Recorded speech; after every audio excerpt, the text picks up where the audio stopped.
Okay, with Natasha Mynhier, Aptitude is the short film played at the Sci-Fi Fantasy Film Festival. It's 20 minutes long. You are the co-writer and director of the film, correct?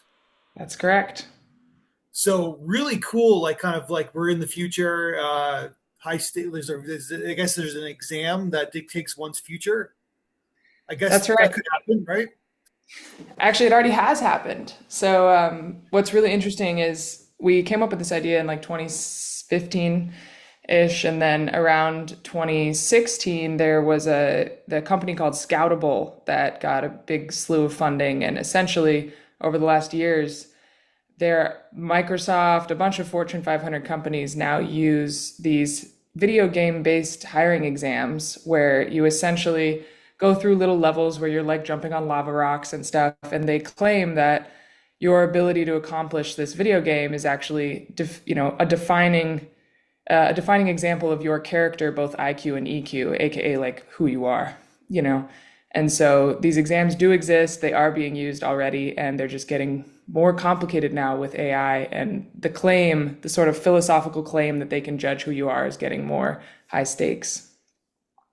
Yeah, well, there's a lot of truth to that. Well, aptitude tests have been going on for forever, right? Where I remember I took one in high school. I'm Yeah. not doing what they told me I should do, but but But that's interesting, right? You're doing what I think, and I think that claim that any test can define a human's worth is really interesting, as well as a test defining your path, because we're human and our goals and interests change with the times.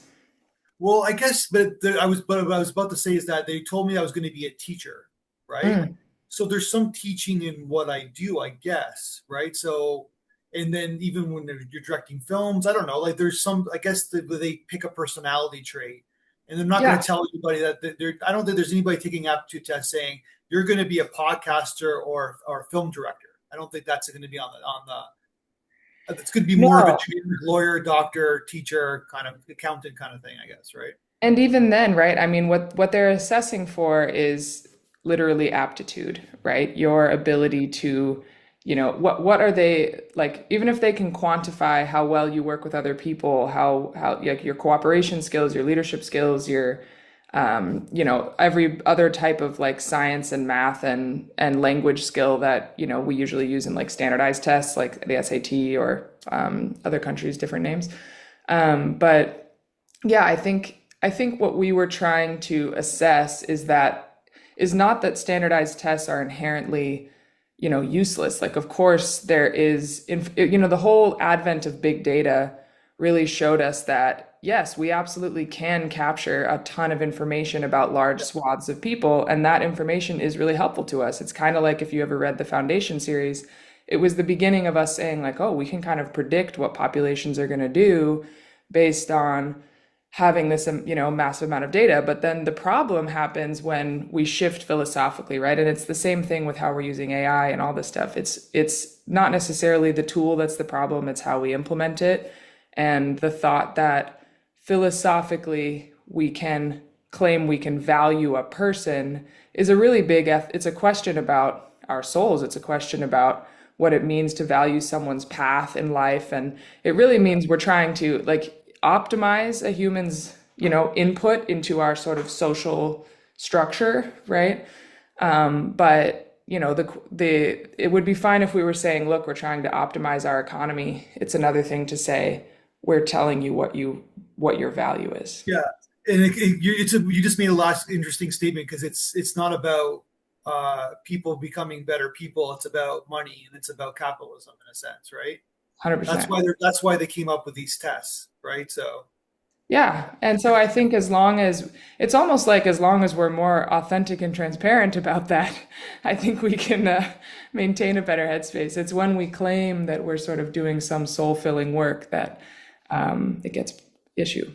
yeah, and you can make a general statement and say, oh, I'll make the general statement and say that that's what the tech people are flawed, where they make these grand like idealistic statements about humanity, but Yeah.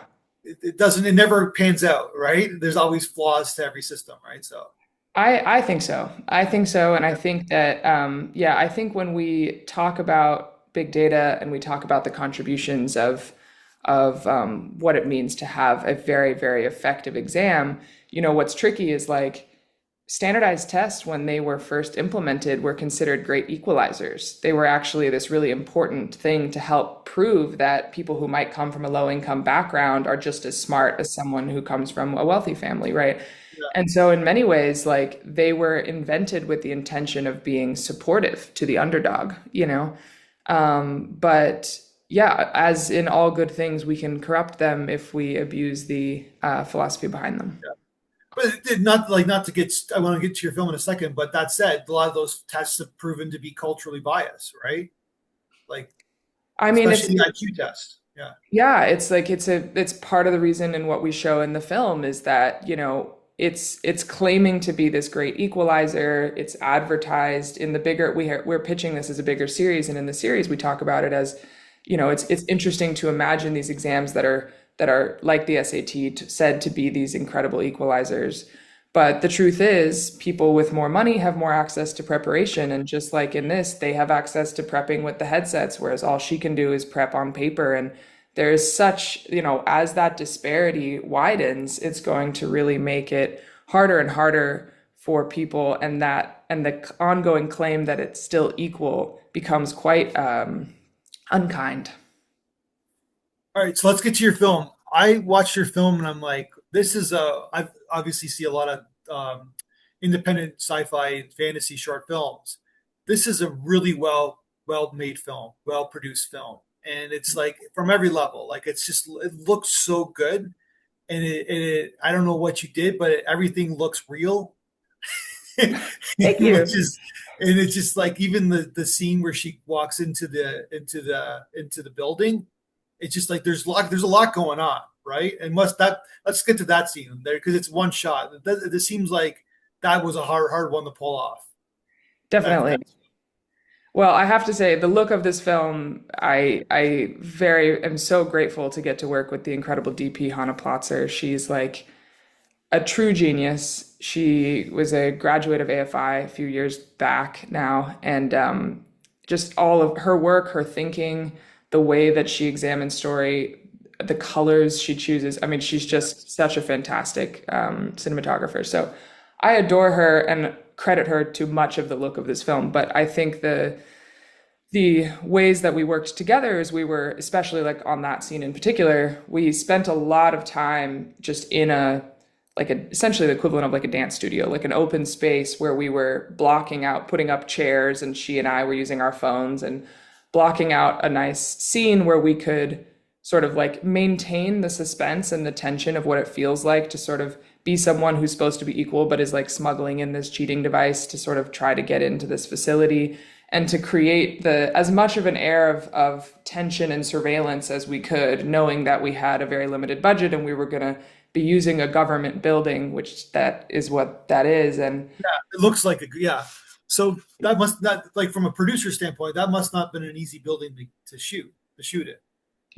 out of so surprisingly, like so some of the other sets, we had an awesome production designer who actually built a lot of the other sets. Ironically, that was one of the sets that sort of like looks like what it looks like in real life. Yeah. We didn't have to do way too much to it. But yeah, from a producer's perspective, they'd shot like Lincoln Lawyer and some other shows in that building. And tip for your community, if people are filmmakers, turns out that government buildings have like sort of like a standardized amount that they charge for the buildings, and they can't really raise that on you. They can't like price gouge you. That's in California, right? Yeah, this was in Los Angeles. Yeah. I'm just curious if it's like that in other states, but I in don't other know. That's a good question. Yeah, but in Los Angeles, the this building had like a standard price, and so even though it's this like giant, really, huge tower in downtown Los Angeles, we got it for the same price as anybody else. A nice low cost that fit in our budget, which was great. so, but it's good that's really interesting to hear because obviously it's Los Angeles. They shoot a lot of films right there, so and so government buildings the way to go, I guess. That would be my tip. I mean, obviously there's a limited number of looks to government buildings, visuals wise, but if you're going for a big office building in your story, for sure, they have that. So you mentioned your cinematographer. So how do you work with her? Like, do you like storyboard everything beforehand? Do you guys work together? I know you're talking about mapping out that scene, but what's your Yeah. process? Oh yeah. So we storyboard it many times. And we also are big fans of pre-shooting and pre-editing the film as much as we can, so like previs. So we pre-shot pretty much every single scene of the entire movie and had a full edit of the whole thing. And so we knew how a lot of the scenes were going to play, and we were able to show those scenes to people who were building sets and stuff so that they could make sure we were going to have the areas we needed to tell the story. But of course, things still don't work out even when you prep as much as that. But yeah, we are big storyboarders followed by pre-visors, she and I. So this is a AFI film. You shot this at AFI. So no, so AFI has the school, which is like what Hannah had been in, for example. No, but it said on Film Freeway that it was a student film. I would just go ahead. Yeah, yeah. So AFI has the school, and then AFI also has a program called the AFI Directing Workshop for Women Plus. And so that program, DWW Plus is like what they call it, is a program where since the 70s it was the first diversity initiative for women filmmakers. And that initiative has been the first winner of it was like Maya Angelou, like a bunch of really famous filmmakers and writers. And so I actually won. They choose 8 women every year for that fellowship. And so I had won that award for directing. And so then they help you through the process of making sort of like a film that is going to push you to the next stage. Because to get into the program, you already have to have made many films. Yeah. But like this, the goal with this one and my goal with the program was to push the VFX, my VFX skills to the next level in a way that I wouldn't have had access to if I hadn't had the support of some of the VFX artists they introduced me to. Gotcha. That's amazing. I love that. And this is kind of like you mentioned before. This is like a proof of concept for a show, I guess, too, right? Yeah. Yes, Yeah. absolutely. So it kind of works many ways for you. Yes, yeah, and that was, I think it's a great program. Like if other women that are listening are thinking of applying, Women Plus, I should say, that the community that you find there, the community of women that you get access to of great filmmakers, like the mentor our year was the incredible filmmaker Hanna Culpepper, and she's the only woman to have done Star Wars and Star Trek. And so for me as like a sci-fi filmmaker, I was like, heck yeah, this is great.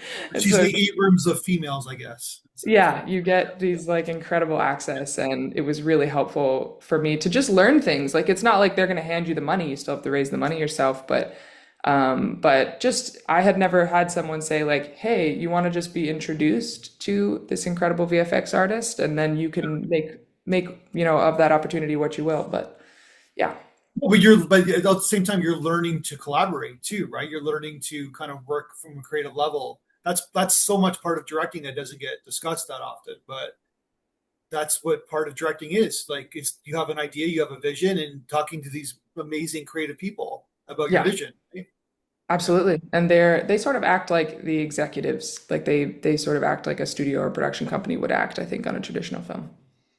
And did you meet your DP through that, or did you know her already before that? Yeah, I met her during that program Okay. because I was looking at AFI. I have an incredible cinematographer that I own my company with in Los Angeles called 37 Lanes.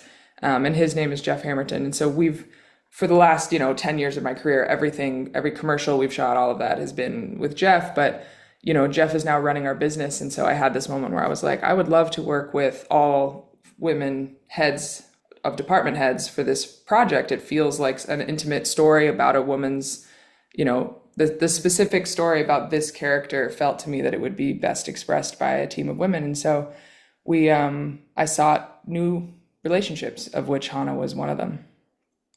So obviously, we're talking because it's a sci-fi kind of film, but it's really a thriller, right? From a tone standpoint, it's really like a tension film thriller, and we're with her all the way. Like we know what she knows in a sense, right? Like we're like meaning that as she's kind of pulling this off, we're pulling it off as an audience. Yes, yes. And that was a huge point of discussion between me and Hannah, and probably one of the biggest things we worked on was how do we maintain a subjective experience, right? We really want her, every moment we want you to be like, we want you to give you just enough context as quickly as possible. And I think that's probably something in the world of sci-fi, anyone working on sci-fi knows one of the hardest things is getting that exposition out as fast as humanly possible and as Yeah, yeah. smoothly as possible, right? And so we like smash up exposition into the first like 30 seconds of the film and then try to move on quite rapidly into this subjective storytelling style where we're we're in these, we start in these close-ups to really give you that sort of intimate connection to her stress and her fear about this exam, and then like move you into by staying like always, we're always either on her or over her shoulder as a way of sort of like containing the story around her experience. Yeah. So your actress, she's like in every frame of the film. Where did you find her? We did a normal, put the links on the internet, see who applies. And luckily, I think I knew, even though I know what I look like, my dad is born in Singapore and he's South Asian, and my mother's from the United States. And so to Yeah. me, I have experienced a multicultural upbringing, and part of that multicultural upbringing has been that I've seen that the South Asian community really has an intense amount of pressure, similar to many, like there's many communities, including the Chinese Yeah. communities, who really have these like high tension around academia, education, and testing, mainly testing. The view of testing and the stakes of what an exam says about you, I felt were highest in that community. And so I knew I wanted to tell a story with a South Asian lead. And so unfortunately, there's, not a lot of opportunities for South Asian actors in Los Angeles, as many as there are for other people. And so we actually were just lucky because that we got just an incredible like spread of amazing actors applying because the role was quite rare.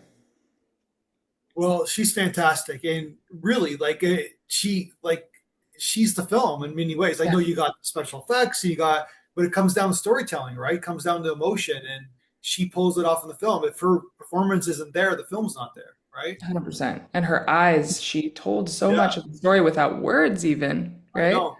She's reacting. She's basically reacting the entire film, right? Yeah. Yeah. Yeah. And somehow, even though there's no words and it's a world we haven't seen, I feel that she did such an incredible job that we not only do we feel the thrills and the suspense entirely based on how her eyes and her looks are, right? Yeah. But she is the gateway into how we feel about the exam itself and the tests and the comparisons, the disparity, all of that is really just through her. So That said, it's just a really nicely directed film. The framing of her face and the way you guys set it up is fantastic. It's just like, yeah, her performance is amazing, but you guys gave her the ball, right? oh, Like in like thanks. you set it up her like in such a unique way. Like it's just a really nicely directed film. I don't say that often when I'm doing these calls, but like most. I But what appreciate I'm trying to say is that it's professional. Like I could see this going into a TV series, Thank like you. that, right? So I appreciate it. Yeah, it was actually a really big honor. We got to premiere at Series Fest, which is a festival I really admire because they do these sort of pilots into series yeah. zone. And yeah, it was really fun to be able to have those conversations with other sort of like indie series filmmakers. And yeah, thank you though. We appreciate it, and it was a lot of work. So glad we're here. What year are we in this film? What year are we? Sorry. What year are we in the film? Like what year is it? I would have said when we were writing it, like, oh, it's gonna be like 2030, 2035 or something. And now I'm looking at it, I'm like, it's gonna be like 2027. We're getting there, unfortunately, quickly right now. But yeah, I think we're only in the near future, and I love stories about the near future. Yeah, I don't. Maybe I don't think. Maybe I think maybe 2035. That's how I Yeah, pegged it. Like I think maybe that's realistic. 8 to 10 years from now, right? Yeah, we told people it was There's 10 to 15. resistance. There's going to be resistance from people about the future, right? So I would hope. Let's yeah, hope. Yes, because we're going there, so I hope we all resist. yeah. Well, it seems like even the younger generations are very whole are holding like even my daughter or whatever. They don't like it. They're like in mid school, mid grade. They don't like AI. They're scared of it, but not in a scary way. They're just like, what's this about? Why are we doing this? Right? So I love how intelligent young people are, and I think they know that it's like in some ways like stealing the learning experience from them. Like they're like, "Wait, I want to know this information." I was actually taking part in this really interesting series of talks with Los Angeles educators recently, and every single one of the teachers up there was talking about how yeah, it's not even the teachers who have to, tell people to avoid AI. A lot of the students just say, "I am really wanting to learn. Can we get this out of the way so I can learn. Which maybe that's going to be an incredible backlash, you know. Let's hope. Yeah, I was at the convention for like small businesses, and Microsoft was presenting, and they were basically saying everybody loves AI, especially the kids. They were like throwing this propaganda at us like crazy, right? AI Oh is gosh. amazing. Everybody loves it. Like this is what you got to do, right? So Uh, yeah, let's hope that they're wrong about what kids think.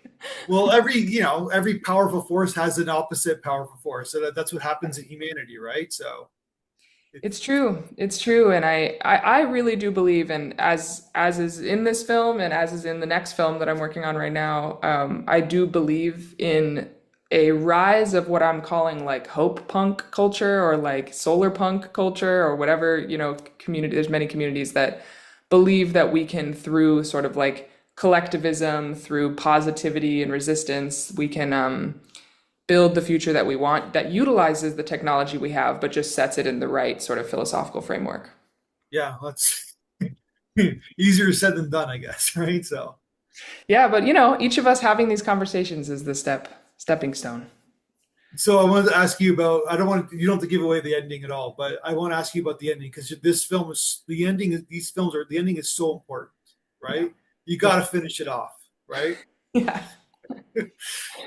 So, talk to me about. Did you have the ending in your mind already? Like, or like, well, how did you kind of get to how did you get to the ending? What I'm asking. So I write with this amazing woman named Alexa Polivka, and she and I struggled over the ending. We had to, this AFI program is 1 year, so you have 1 year to write it, fix it, shoot it, finish it. Yeah, And so we were getting a little bit down to the wire because there were certain limitations the school has, and anyway, we're making all those changes. But when it came to the ending, we were like, we know we made all these other changes, but we need the ending to land. And I felt that the statement we wanted to make, the philosophical statement we wanted to make, was that a test can't determine who you are, right? yeah, And so we sat there and said, okay, so then should she get a good score or a bad score? Does that make the statement best? Da da da da.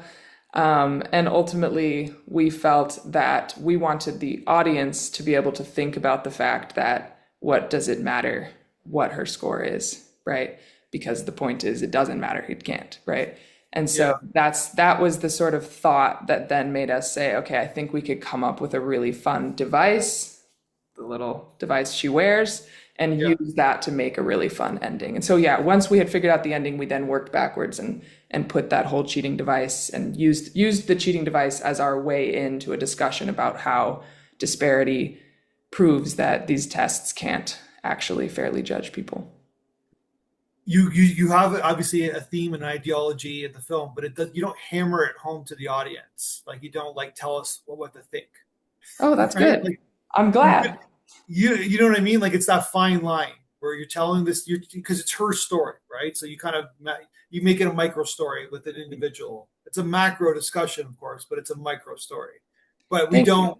There's no ideology, right? We just kind of tell like there is, but it's not obvious. Let's put it that way, right? No, I think as much ideology as any underdog story has, right? Yeah, Like you pick whether it's Rocky or whatever, like anytime you're rooting for somebody, I think all we wanted to show you is the story of someone who is up against a really big challenge, right? And that's the sort of ideology, I guess, if you put it like that. exactly. It's like it's a classic story, right? It Yeah. really is. We as humans, we love these stories because I think we all kind of feel that we're the underdog, Yeah, I think right? so. Whether no matter what background we come from, I think up against these exams, a lot of us are underdogs. Sort of, we are all equally underdogs now that technology is becoming sort of a new force that we're up against. And so, yeah, I felt it was a very like uniting theme. And there's always insecurity in all of us about our intelligence, our vanity, our everything, right? Our relationships. We're all kind of insecure about who we are. Gosh, we are, and I think maybe rightfully so. Well, this movie's fantastic. I wish you the ultimate best of success. I hope it does well for you. It's a great proof of concept showing your ability as a director. So you've already won, but I know you like this story, so I hope that it does well for you. Thank you so much. I really appreciate that, and I appreciate you having us at this festival. We're so excited to finally have it playing because we want to know what people think. And I like your room. With people watching this on video, you got like your notes in the background. You got some you're jotting down some on your like on your whiteboard, and then you got a little plant Yeah, like of life, and then everything else is white. Or yeah, the we've you know, it's funny because this is our offices in Los Angeles, and each of the rooms is like a different color for purpose, right? We have our like the all black room for editing, and then this is the writing room. And whenever I'm in here, I told Jeff, who made this room for me, I was like, I just want it to be all white. My thoughts need a clean white I like canvas. it. So yeah, this is the writing room. Yeah, something to that. But with the plant, there's a little bit of But light, one right? plant. All right, thank you so much. Fantastic, and let's talk again when we showcase another film of yours. Awesome. Thank you so much. Thanks for having us.